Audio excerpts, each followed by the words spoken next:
I'd now like to introduce our next two speakers, Edward Stewart and Victoria Farella.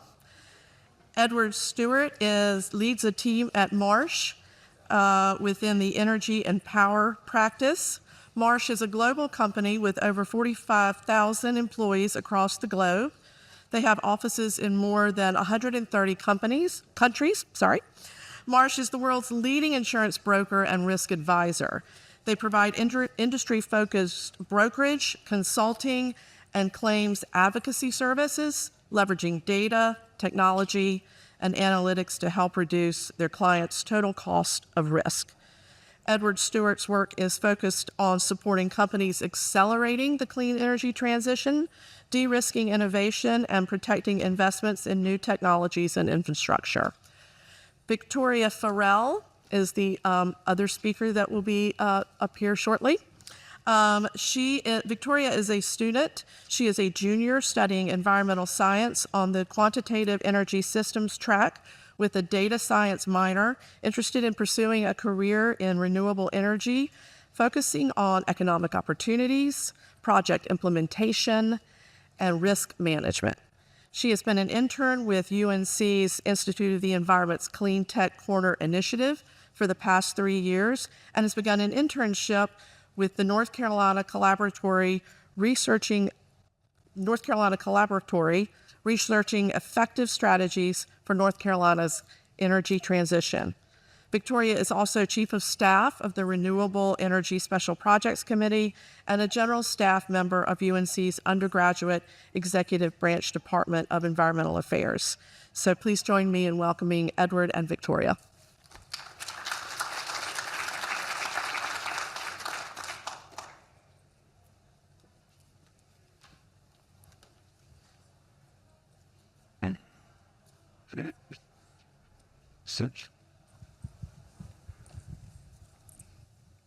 Everyone. Thank you so much for the introductions.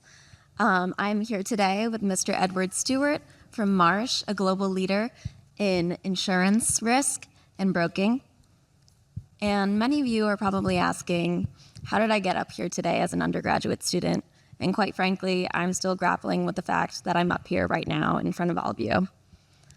While I was swarming Dr. Ganji's emails, so sorry, Dr. Ganji, I reached out about an opportunity to engage in a discussion on a topic of interest that I've really paid attention to in the last year, which is the intersection with the clean energy economy with risk management and insurance. This is an area of interest that, I'll admit, I've just begun exploring, but which has so much to unpack and so many opportunities for student engagement that I couldn't help but share the insights that I've gained from not only the amazing speaker next to me, but also from the tremendous and diverse talent of individuals I've had the privilege of working with throughout the Cleantech Summit and also through UNC's new Institute for Risk Management. To drive a successful energy transition, as Mr. Stewart will explore in depth, we must address not only today's challenges, but also the long-term implications of our actions or inaction 30 or even 50 years down the line. Risk managers and insurers must take a forward-looking approach, as their forecasts of future risks and potential losses are shaping their actions that they make today. This makes the industry essential for advancing clean energy, helping to mitigate risks, reduce costs, and ensure a just and inclusive energy transition for a robust, sustainable, clean energy economy. Okay, that's enough rambling out of me. Let's turn our attention to our tremendous speaker who joined us all the way from the West Coast, Mr. Edward Stewart, who we are so grateful to have with us today.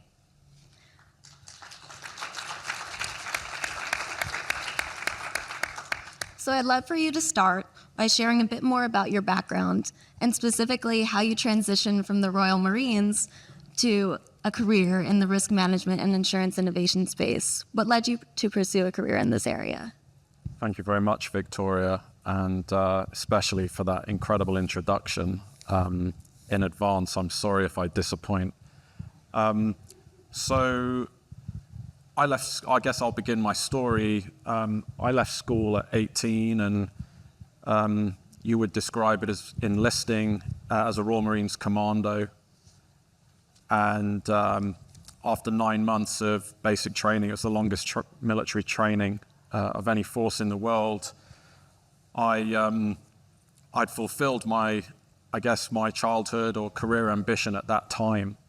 And just for kind of context, this was around 1999, 2000. It was a pretty unstable time in the world. And the events around 2001 and subsequently 2003 shaped, I didn't anticipate this, but it shaped the rest of my life and the kind of person that I was.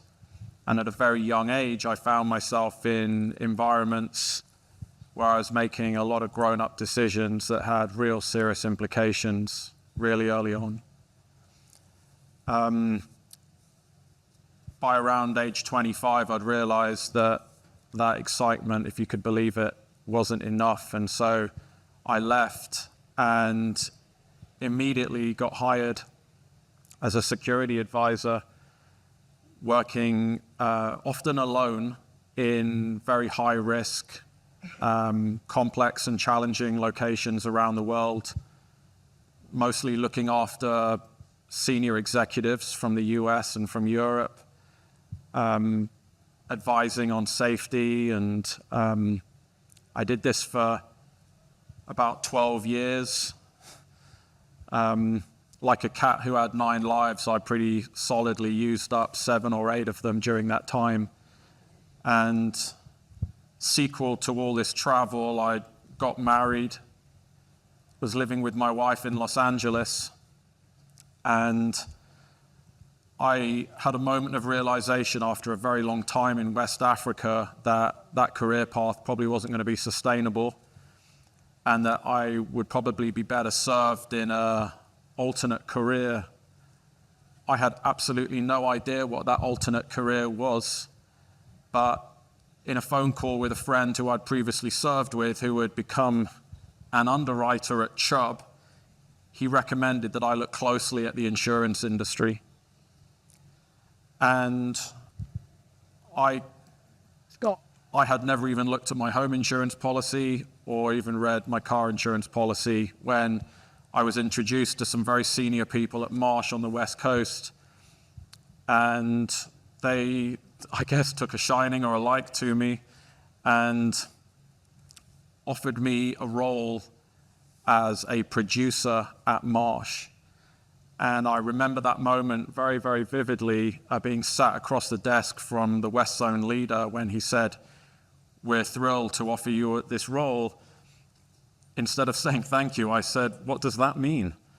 I had no idea what I was embarking on, but I felt very, very fortunate that a company like Marsh had offered me this role. And so that's the Cliff's Notes version, Victoria, about how I ended up at the end of a marsh.com email address. Thank you so much.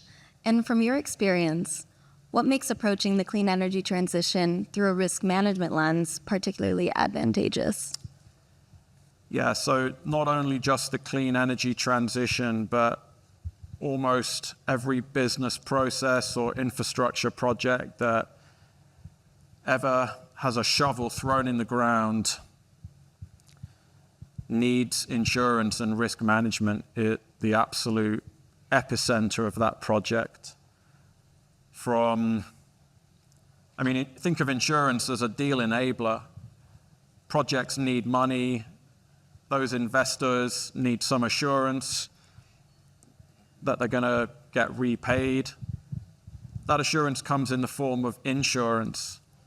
And so insurance has really been an enabler of the clean energy transition, and I can pretty confidently say that not a project has been developed or is in development without insurance, enabling every phase of that, from in the beginning when companies are looking for permits or there are regulatory issues to overcome, then there's insurance that exists for that, or maybe we're using surety bonds to help help developers preserve capital to kind of satisfy those otherwise pretty costly financial obligations. In construction, we're using construction risk, builders risk policies to help protect the construction and enable and overcome supply chain risks. We had just heard about supply chain. Everybody wants to talk about supply chain risk. And then when it's operational, we're using property insurance to protect against damage and business interruption and help provide some assurance that the project's going to be successful and live the life that it was intended to. I don't want to jump the gun, but there's also decommissioning, and all projects have an end. We're actually seeing that a little bit more now. Renewable energy has been around for a couple of decades, but some of those original projects, we're seeing wind turbines that back in the day, they were the brand new technologies, but now technology has advanced so rapidly. We see a lot of repowering projects that we're able to help with insurance, and then if the project's going to be decommissioned, then there's often environmental liabilities that need protecting, and maybe that brownfield site has another future role to play in somebody else's business stream. And how do you communicate these risks with your clients, specifically within the clean energy sector? As transparently as possible. I would say that sharing of information, ultimately Marsh, or in fact any broker, is there as a service provider, more of a consultant in this process. And rarely, whilst Marsh is an innovator, rarely are we innovating something for the first time or dealing with a problem for the first time. Our clients are very lucky in that they are the beneficiaries of other people's lessons learned, our lessons learned even. And so, managing expectations and communicating clearly and frequently. I've never had anybody push back on me saying, you're telling me too much information or you're communicating too frequently. I have no doubt that many of my clients would, but sharing information always is a good thing. And Marsh has huge amounts of information to share. I tell my colleagues all the time that we have these libraries of online document folders of everything, covering everything you can imagine, and it's great to see it there, but the only real value is when it's in our clients' hands or when we're sharing and discussing it with them. So, sharing of information is key. Sweet. And switching the conversation a little bit, we talked a lot yesterday about how artificial intelligence and data centers are really putting a strain on the grid. But there's also tremendous opportunity for risk management and utilizing these models and technologies. So how is Marsh leveraging these technologies within its energy portfolio to drive smarter, more resilient solutions? Yeah. So traditional risk management, it has been reactive, using sort of data from the past to make decisions about what may or may not happen in the future. AI and machine learning is allowing us to make far more informed and far greater accurate predictions about risks in the future. We use machine learning and AI to create very sort of forensic level wildfire planning tools and modeling that greatly enhances the resilience of our clients. Large electric utilities who have transmission and distribution lines, thousands and thousands of miles that they're responsible for, and sort of helping build risk models around likelihood, severity, helping with vegetation management planning and understanding kind of more predictive models. We use AI in our loss control and claims management as well, sort of helping clients understand what losses they may experience in the future and maybe incorporating some of that into design of projects or even processes, how people are doing things, putting policies and procedures in place as well. And there's also a lot of new startups, new vendors out there who are taking in all of these data analytics and creating these new profound models, but it can often get confusing or a little bit overwhelming for these clean energy developers to understand which models to use in order to forecast their own risks. So what are some of the criteria that you tell your clients to look for in a robust vendor? Yeah. Well, in the predictive, I guess, field, we see clients and insurance companies using AI, thinking about losses that they've experienced and where they had to pay for large losses. Insurers are working with manufacturers and developers of technology to have more predictive maintenance. Being able to use technology to better identify maybe a minuscule change of pressure or minuscule levels that would otherwise be undetectable, that when transmitted to somebody's laptop or computer and they're able to better understand what that means,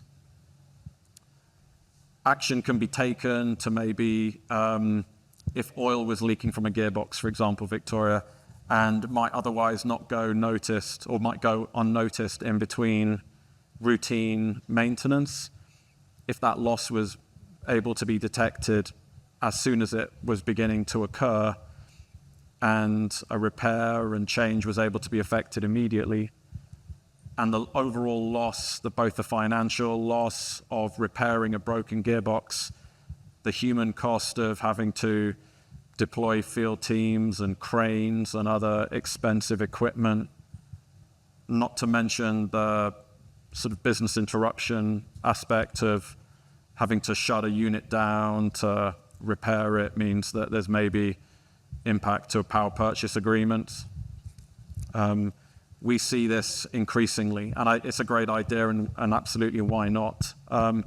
So far as vendor selection, I would encourage developers and owners of projects to think about what is best for purpose, who has the best or the most access or the access to the most data, and maybe what's fit for purpose and what is scalable. A lot of early developers might not have huge amounts of money. I mean, most of them hum and haw about having to buy insurance, and there is so much cost saving that we are also very mindful of and trying to find efficiencies to, enable projects. And that, just side note, nothing gives me or us greater satisfaction than knowing that when we deliver an insurance policy to a client, that we have the absolute, not only the best in class terms and conditions, but also the most cost efficient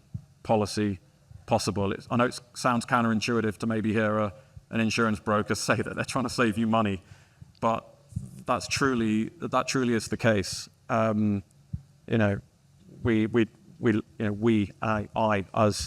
We really do look to sort of make sure our clients are getting the best value for their investment in premium. Completely lost my tangent there where you asked me about vendor selection, but hopefully that goes some way to answering that. Yes, thank you so much. And now that we only have about 10 minutes left, I want to leave you with one more question and then open up to the audience for questions. So insurance may not always seem the most likely path for students passionate about clean energy to go into, but as you know, and as many of us know, it's vital the clean energy transition. So what would you say to students seeking a career in insurance as a way to support clean energy innovation? And what advice do you have for them going forward? Great. Now, I realized my path to an insurance career was far from the norm, and I hope that anybody in this room is already leaps and bounds ahead and has probably already decided that an insurance career may be for them. I would say that no 2 days are ever truly the same, and if anybody thinks that a life in insurance means being surrounded by filing cabinets and shuffling paper, they grossly misunderstand what our industry is about. The insurance industry, I think of Marsh as being more of a technology company. We're similar to an advisory services company, supporting companies, helping them make informed decisions, leveraging the vast amount of data that we have available, analyzing that, helping them make informed decisions, and truly enabling projects. I mean it. There's not a project that happens without insurance being at the core of that. And it doesn't matter whether you are interested in clean energy from an engineering perspective or a finance perspective or even operations. I assure you that there is a role in the insurance industry for you that will align and allow you to focus and specialize on your area of expertise. After I joined Marsh, I actually got asked subsequently, after a few years of being more of a generalist, I was asked if I would focus on energy and power, and I honestly back then, I had no idea how electricity really got to the plug socket, okay? And, but I committed in that moment to become a student and to be a student to energy and power and to understand how electricity got there and how energy was made. And one of the amazing things about Marsh and the insurance industry, and in fact the energy industry as well, people love to show you and talk about what they do. So I started calling some clients and asked them if I could come and visit their projects. And in very short order, I was flying around the country visiting solar projects in Texas. I spent a couple of weeks in Nevada with a developer learning about wind farm siting. I went to gas-powered power stations.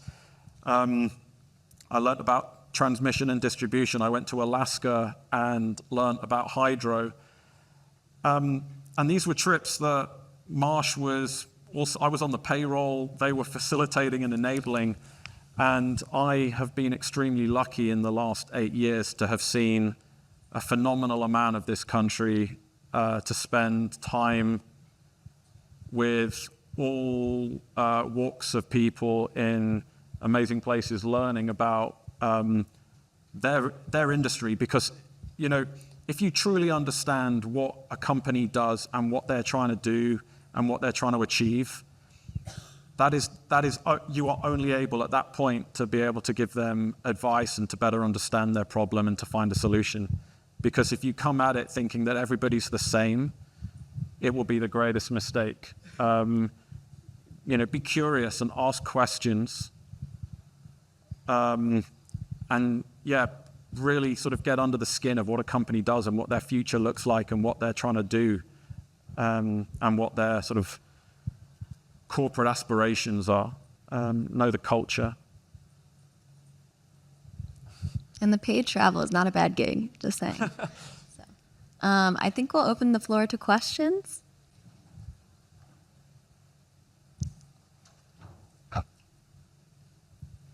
Few. I was anxious there wasn't going to be one.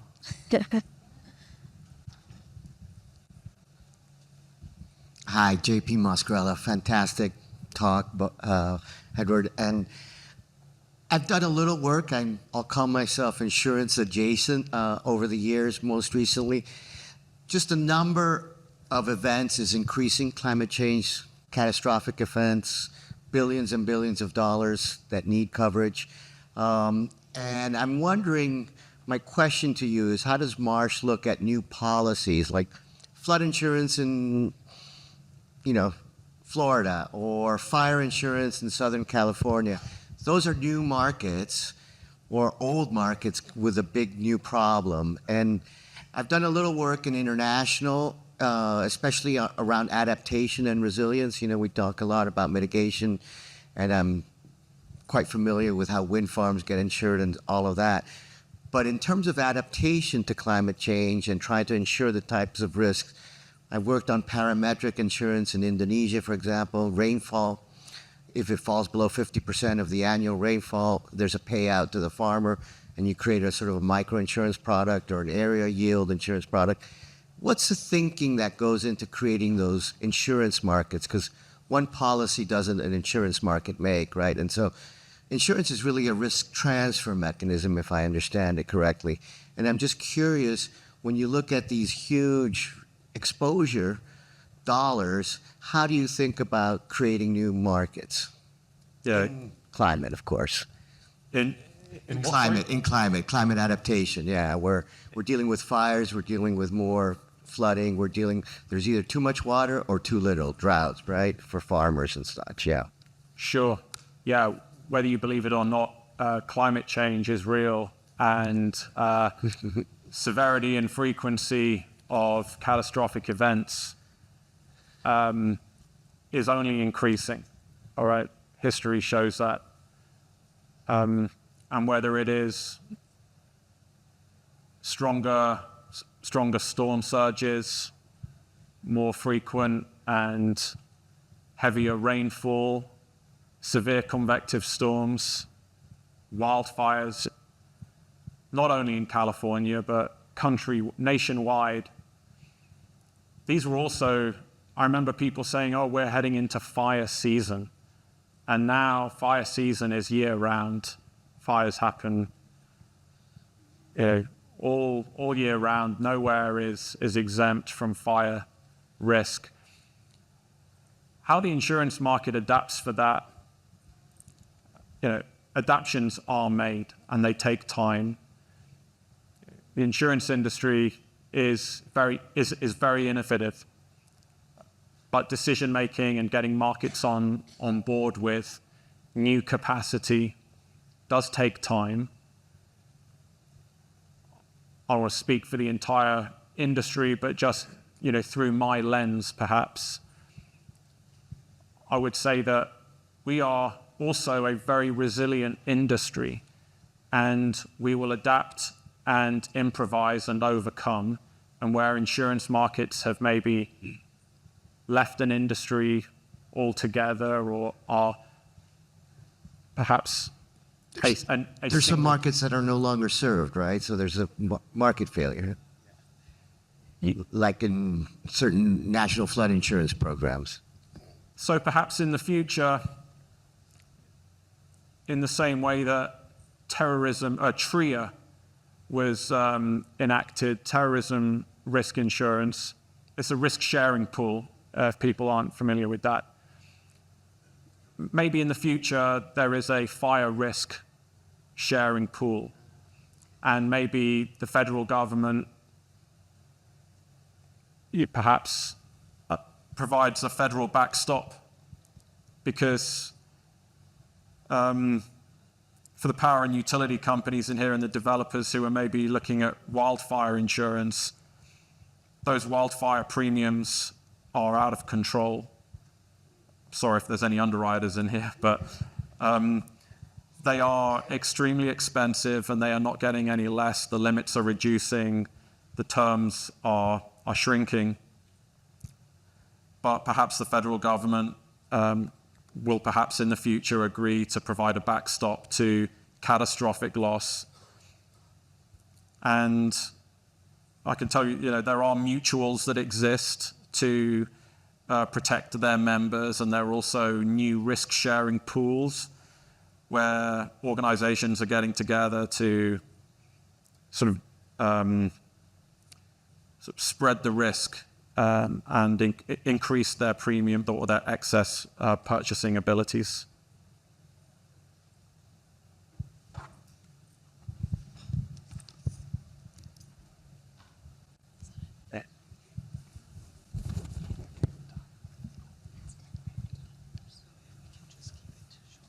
Great. We're close to time, so quick question. So Truman Siemens from Open Source Climate, and a lot of corporations who are well insured and increasingly perhaps able to manage aspects of their own, the way their own operations inside the fence are exposed, are nonetheless in communities and municipalities that are much less prepared, don't have the plans, strategies, and the interventions in place. So, what's your perspective on that, and how can the insurance industry and reinsurance industry help to correct that imbalance, I guess, in understanding risk and risk management? Yeah, sure. Okay. That's a heavy question. Wildfire risk, fire risk is extremely prevalent, and I think from an insurance perspective, we would look to encourage our clients to take a sort of holistic, more broad view on helping to mitigate risks, promulgating information, encouraging wildfire vegetation management, perhaps, and maybe communicating to the community that increasing rates, or ideally a better investment of available capital, was being made in improving resiliency of the infrastructure in that community. Everybody complains when roads are being dug up or their power goes out, but if companies can better communicate that that's happening for a reason, it's intended to increase resiliency and help safeguard them from more severe loss, then that would be something that I would encourage them to pursue. And we have a lot of help. We have a lot of resources as well to help companies do that as well. So I hope that goes some way to answering your question. Thank you.